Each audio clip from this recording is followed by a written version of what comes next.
அனைத்து துறைகளிலும் ஊழல் இருப்பதாக கடந்த வாரம் செய்தியாளர் சந்திப்பின் போது நடிகர் கமல் கூறியதை தொடர்ந்து அமைச்சர்கள் பலர் அவருக்கு கடும் எதிர்ப்பு தெரிவித்து வருகின்றனர்.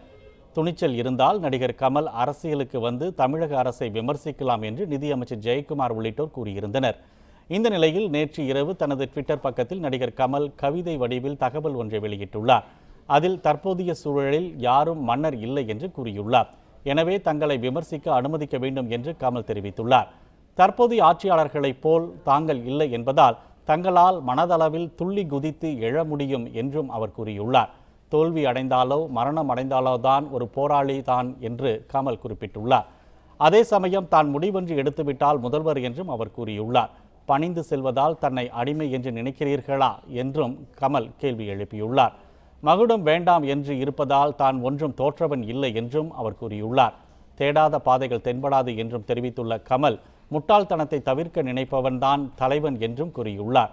மேலும் தன்னுடன் தோழர்கள் வர வேண்டும் என்றும் அவர் தெரிவித்துள்ளார்.